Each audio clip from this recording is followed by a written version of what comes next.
It's a historical fact that many of the most valuable cards of all time didn't start off valuable at all. In fact, when they first came out, they were completely overlooked and they were often not kept or certainly not preserved in good condition. So this kind of makes you wonder, what cards exist in the world today that are maybe being completely overlooked right now, but 20, 30, 40 years from now could be incredibly sought after and incredibly valuable? Well, I got some ideas for what those cards could be, and I'm going to tell you what I think next.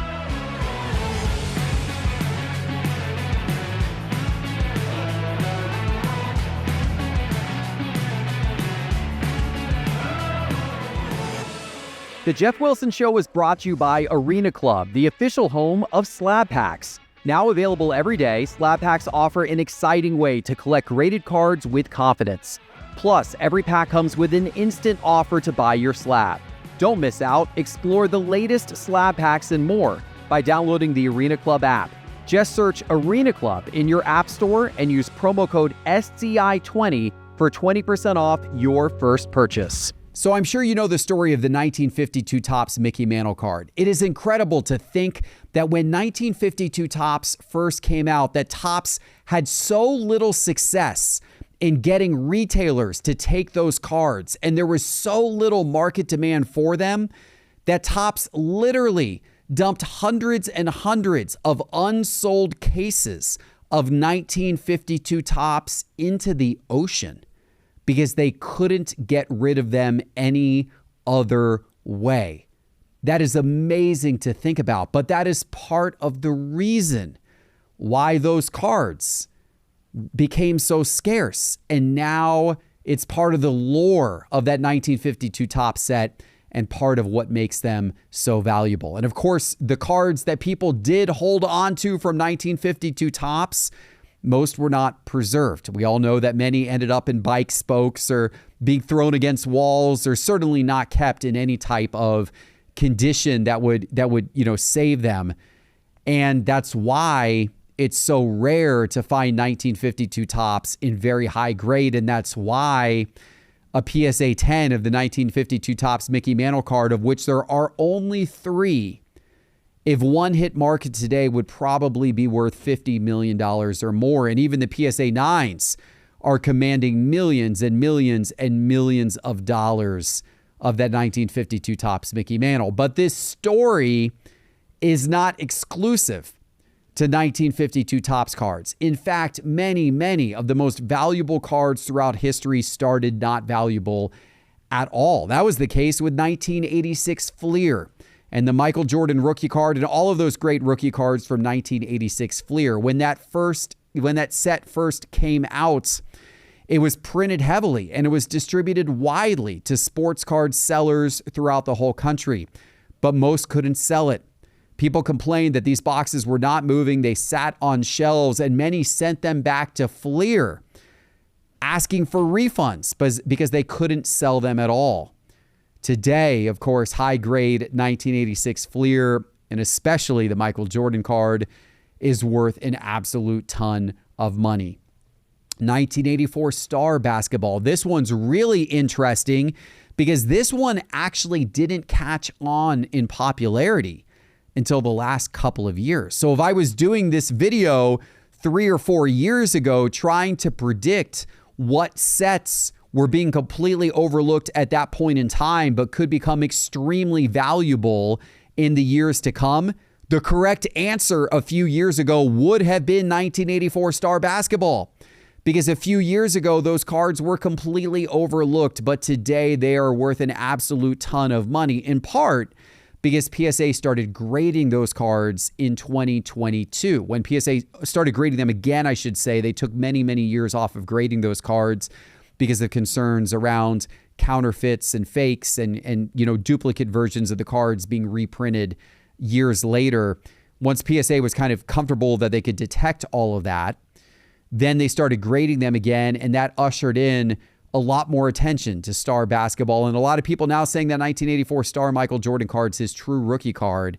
And it is a card that in high grade is now worth hundreds of thousands of dollars.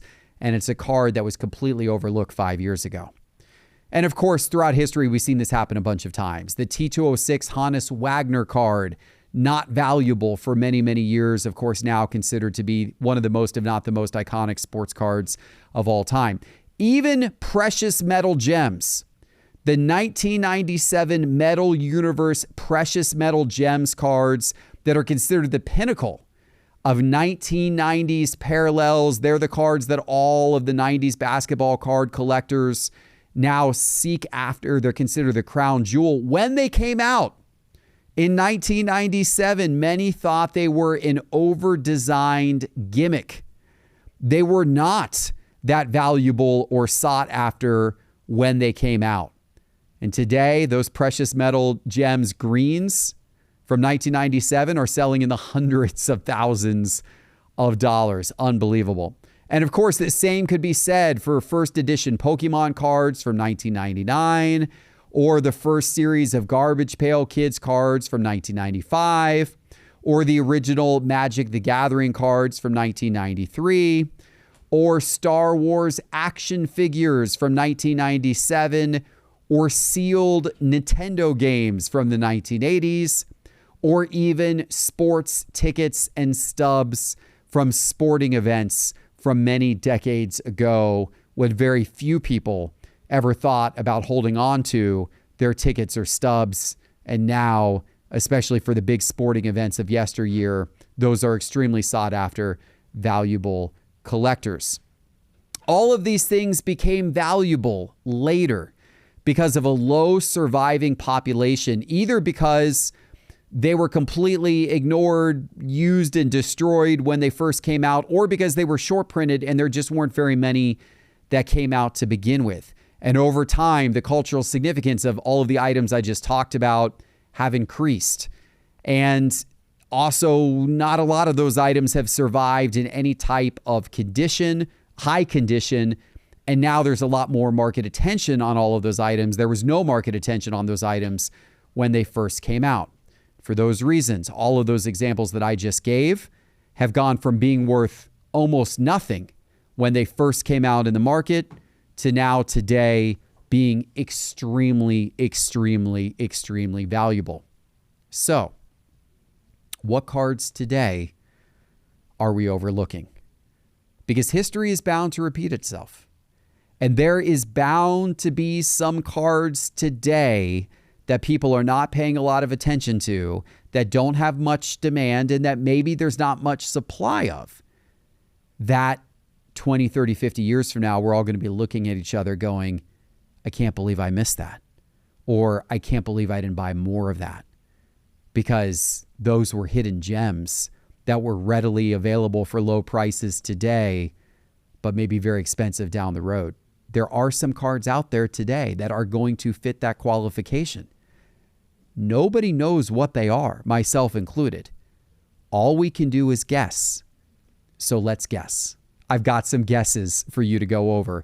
And part of my interest in this topic has come about recently because we've seen a huge explosion in the price of Kaboom cards. If you've been watching any of the online auctions, you've seen, particularly basketball, things like the 2018 Kobe Bryant Kaboom or the first year 2013 Kaboom. Those cards have gone nuclear in the market this year. A lot of those Kaboom cards are up 3x, 4x, 5x from where they were at the beginning of this year. Why is this happening? Well, there's a lot of people right now that I think are trying to predict what the next precious metal gems card is, or the next star basketball card is, that's going to really take off in the market. And people are thinking, they're trying to think a few decades out, and they're trying to say, okay, 20 years from now, when people are thinking back about cards from the 2010s and 2020s, what are the cards that people are going to revere then? Because a lot of people today are concerned about the huge amount of overprinting. There's so many different cards and so many different parallels and so many different sets, so many different inserts, that there's so much from today's era that won't be valuable. in 20 years because there's just so much of it. But there will be stuff from today's era that will be valuable. There absolutely will be some things that hold up and become a lot more valuable over the long run. So a lot of people are guessing it's kabooms. A lot of people look at this era and say it's the kabooms. That's what will be the iconic insert of the era that will be remembered 30 years from now. And I say, not so fast, my friend. And the only reason why I say that is because everybody is saying that right now. And I said this on Twitter a few days ago. Somebody was posting, it was one of a zillion posts on Twitter where someone was posting a record price of a Kaboom card, and they had commented, it's this generation's precious metal gems. And I reposted it with a comment saying, I'm not sure Kabooms are actually going to be this generation's precious metal gems because so many people are saying they are this generation's precious metal gems. I feel like there might be something else that's hidden, that is, unknown right now or known but not paid much attention to right now, that actually will become what is more sought after and valuable down the road. So I'm not convinced it's Kabooms, but there's a lot of people that are convinced it's Kabooms. And of course, I love Kabooms. They are an iconic insert. I do think they will have value down the road without a doubt. I just think they're also very heated right now.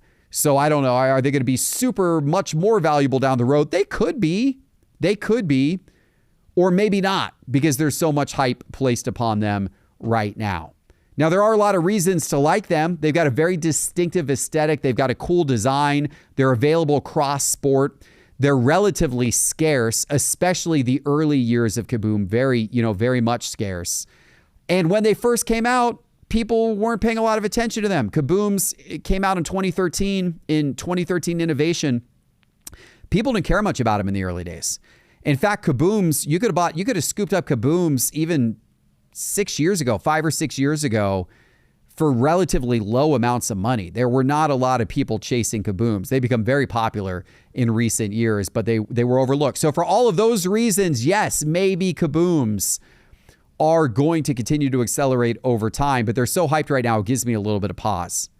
I am interested in the soccer Kabooms. I'd say the first soccer Kabooms, the 2017 Messi Kaboom, your first Ronaldo, your first Neymar. Of course, those have also caught on in the market recently as well, but I think those are kind of interesting ones to consider just because there's so little soccer in general from the 2010s. So there's so much less soccer than there are any of the other sports. So if soccer continues to grow in popularity, if soccer card collecting continues to grow in popularity worldwide, as it has been doing a lot over the last year, then maybe the soccer Kabooms are the ones that are going to accelerate the most long term.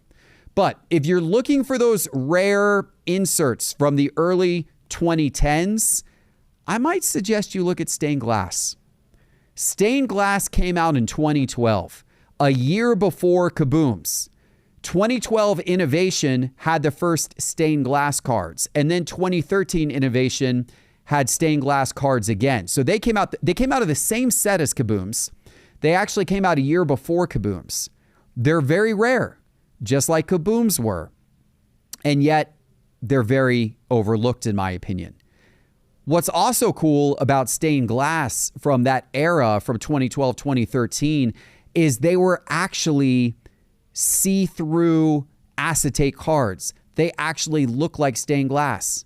If you put them up to light, they look like stained glass. Today, the stained glass cards that Panini's been making for the past several years, they're not actually see-through. They're just a printed design. But back in 2012, 2013, they were actually see-through. And in my opinion, they were a lot cooler design aesthetic-wise as a result. So they're not nearly as sought after as the Kabooms from that era. They're not nearly as expensive as the Kabooms from that era. Yet they're super cool cards. They're hard to get in high grade. Pay attention to stained glass. That would be something I would suggest looking at from that era. Okay. Another set of cards that's been very, very hot recently has been early Prism Golds out of 10. And if you were doing this video, 3 or 4 years ago, you could have said, well, maybe Prism Golds from 2012, 2013, 2014, 2015 Prism of veterans. maybe those are overlooked. Your particularly basketball, your LeBrons and your Steph Currys and your Kobe's and your Durant's, or from the NFL even, your Brady's and your Aaron Rodgers. Maybe those are overlooked. Prism Golds. And you know what they were? And they've gone crazy in the market over the last couple of years. So they're not as overlooked anymore. So it's hard to say today that a 2012 Prism Gold LeBron is an overlooked card. It is most definitely not. So that doesn't fit the qualification of being an overlooked card that we're trying to, predict might explode in the future. But what about some of the inserts from the early Prism sets from 2012, 2013, 2014 Prism? They had cool inserts. Like, how about the USA Basketball inserts from those sets? Those are quite a bit more overlooked. And if you get low numbered copies of those inserts, they're not selling for nearly as much as the, base cards from that set are if you get the low numbered parallel version of those cards. So that could be an interesting play. Also, how about early Select? We had Select in those years as well, 2012, 2013, 2014. Select had really nice looking cards and they had really cool inserts. I particularly like the white hot and the red hot inserts from early years of Select. Super cool. Not very sought after, not paid much attention to in the market, certainly not very expensive compared to some of the others that I talked about. But there's low numbered parallels of those inserts from Select. I think those might be a little bit overlooked. And maybe that is a place to pay some attention, and maybe that's something that will catch on over time. Speaking of Select, how about Select courtside silvers from basketball? Courtside has been overlooked. Print runs, particularly in the early years of courtside silvers, were tiny, absolutely tiny. Yet the design of courtside silvers were beautiful. The aesthetic of those cards were wonderful. I think continuing to this day, but particularly really for the first several years of Select, I would say all the way through 2018, Luka's rookie year, Shea's rookie year. I would say, Tatum in 2017, the courtside cards from those years, beautiful and still relatively short printed, especially the courtside silvers. Very short printed compared to everything else from those years. I think that those cards may over time gain more appreciation, and you can go the route of getting the rookies, like a Luka. You could go all the way back to 2013 and get Giannis's courtside silver rookie, or you could just get some of the stars, your LeBron, your KD, your Kawhi, your Kobe, those types of cards. Early courtside silvers from Select, I think, are worth keeping an eye on. Let's look at baseball. When I think of PMGs, I think of a set that at the time it came out, it had a very bold design, and many people dismissed it for that. They thought the design was over the top. And today, people love the design. It's got this like cool kind of retro, bright, bold design that people covet today, but they didn't really like it so much when it first came out. When I think of baseball sets, this reminds me of Topps Gilded Collection. This reminds me of Topps Inception. Those are two top sets that come out every year that many collectors right now dismiss as being too artsy or not core flagship.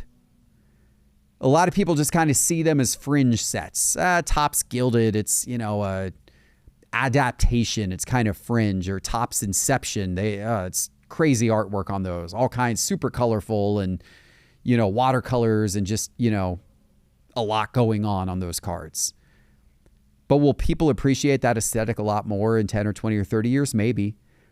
They do have really unique designs. I kind of think they're beautiful, especially Gilded. I think Gilded Collection is really beautiful. The parallels are tough. They're not super heavily printed. You've had several strong rookie classes across those sets to collect. Those cards could be severely underrated relative to their scarcity. So I don't know. Definitely distinct aesthetic, definitely niche sets, and not paid a ton of attention to right now. Gilded and Inception, kind of interesting sets to think about when you're thinking about the future of Topps baseball and what could catch on with popularity down the road. Revolution basketball. This one actually comes up on a lot of people's lists. 2017-2018 Revolution, in particular, the Galactic. A lot of people might suggest that the Galactic is the closest modern basketball parallel to the PMG. It's a wild design, ultra low print runs, initially unpopular, but it still has a long-term cult-like following right now. Not a big following. It's still a small following. But there's a lot of people that really believe in Revolution basketball, and they really believe in the Galactics. It does have a cult following.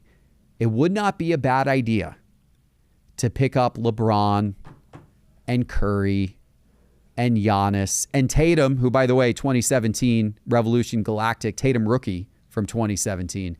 Would not be a bad idea to pick up the Galactics of those players. Because if the hobby ever fully embraces Galactics, those cards will explode in price.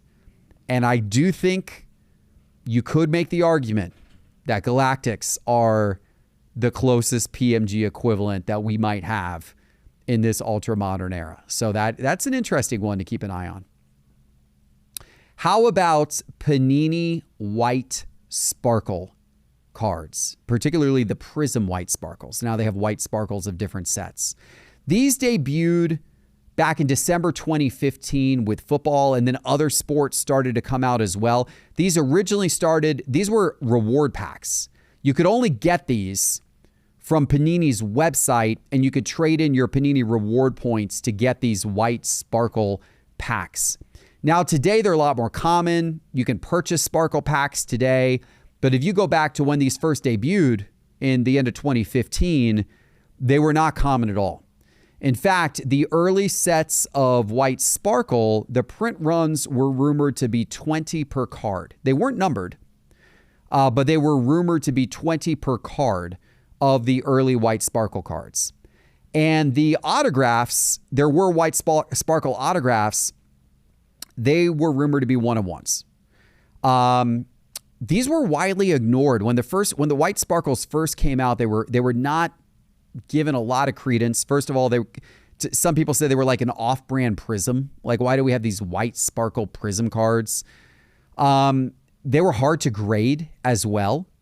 If you redeemed your points for these packs, you were certainly not guaranteed to get a rookie or any card that was valuable at all, because they took the entire Prism set and made a white sparkle version of every single card. So you were not guaranteed to get anything of value if you traded your points for one of these cards.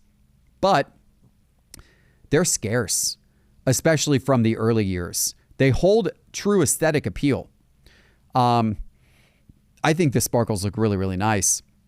And the fact that they only came from the reward packs initially, it created this organic rarity, probably the most organic rarity in Panini's entire ecosystem, if you think about it in that way.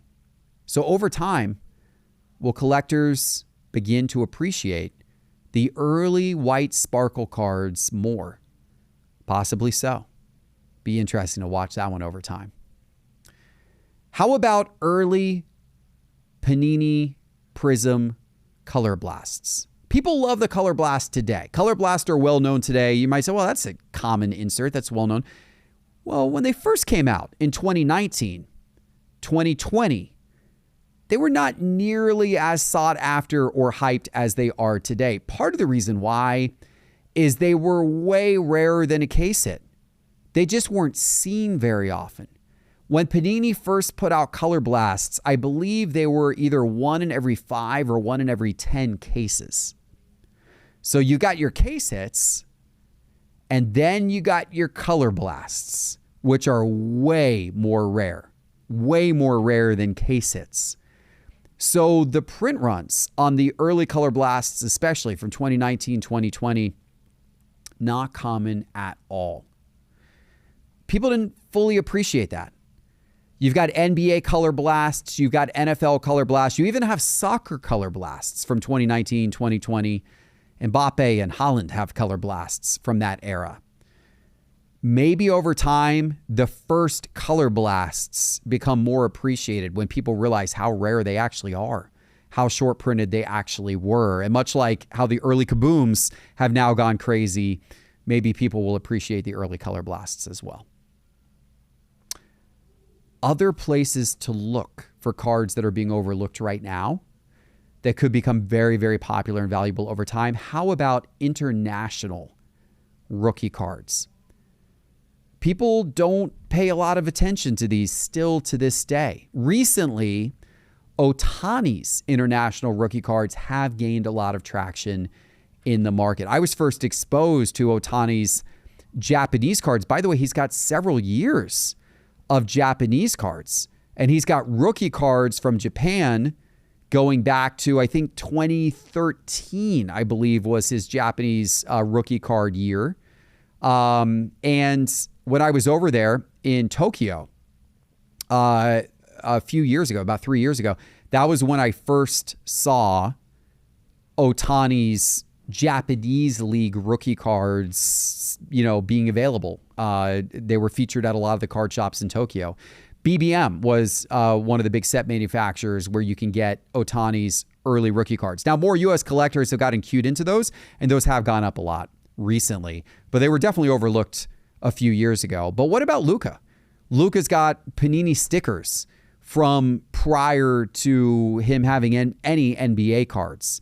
You've got Giannis international cards. There's Wemby international cards. There's Mbappe international cards. Perhaps all of those are a little bit overlooked. Those are all pre-US rookie cards for all of those players.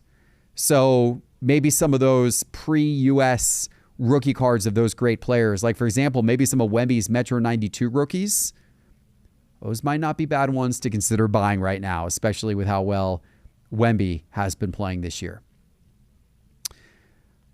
Let's play the insert game a little bit more. Prism being kind of the flagship set of basketball and football in recent years, Prism's got a lot of inserts now. If you go and look at the last couple of years of Prism, you're going to see Fireworks and Fearless and All Day and Fundamentals, and there's a bunch of fast break variations and, all these different inserts from Prism.